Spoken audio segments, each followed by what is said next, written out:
Hello সবাইকে, কেমন আছেন সবাই? 31 ডিসেম্বরের মেনু চিংড়ি পোলাও আর চিকেন কষা।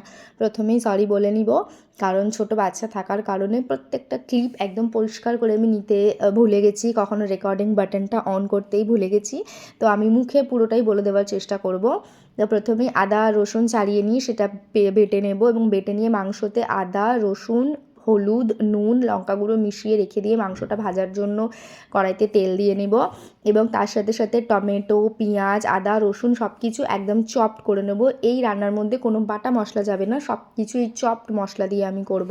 এবং মাংসগুলো ভেজে নেওয়া হয়ে গেলে গোটা গরম মশলা তেজপাতা কড়াইতে ফোড়ন দিয়ে সমস্ত চপড মশলা দিয়ে সেগুলো ভালো মতো ব্রাউন ব্রাউন করে ভেজে নিয়ে তার মধ্যে ডেলিকার যে মশলা আছে জিরে ধনে হলুদ লঙ্কা নুন এগুলো দিয়ে ভালো মতো ভেজে নিয়ে মাংসর মধ্যে মশলাটা ঠিকমতো কষিয়ে নিয়ে গুঁড়ো গরম মশলা দিয়ে চিকেনের প্রিপারেশন নামিয়ে নেব। এবার আসি চিংড়ি পোলাওতে। তো চিংড়ি পোলাওয়ের জন্য প্রথমে কড়াইতে সাদা তেল বসাবো এবং তার মধ্যে গোটা গরম মশলা আর তেজপাতা ফোড়ন দেবো, দিয়ে আগে চিংড়ি মাছগুলো ভেজে নেব।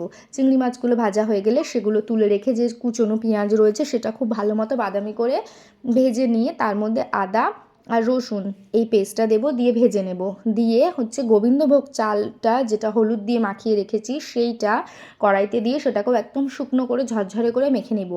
মেখে নেওয়া হয়ে গেলে ভেজে নেওয়া হয়ে গেলে তারপরে তার মধ্যে জল দিয়ে সেদ্ধ হতে দেব, এবং চাল যখন পুরোপুরি সেদ্ধ হয়ে আসবে লাস্টে ঈষৎ উষ্ণ দুধের মধ্যে গোলাপ জল কেওড়া জল জায়ফল গুঁড়ো আর কেশর মিশিয়ে সেটা ঢেলে দেব চালটার মধ্যে।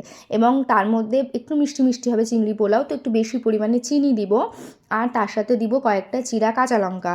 আর সবসময় মনে রাখবেন রান্না করতে গেলে ঈষৎ উষ্ণ গরম জল ব্যবহার করবেন। সমস্ত চাল সেদ্ধ হয়ে গেলে লাস্টে চিংড়ি মাছ দিয়ে নেড়ে চেড়ে একদম ডিশ রেডি। সেটা হচ্ছে চিংড়ি পোলাও আর চিকেন কষা। দেখা হবে পরবর্তী একটি ভিডিওতে। ভালো থাকবেন আপনারা সবাই, টাটা।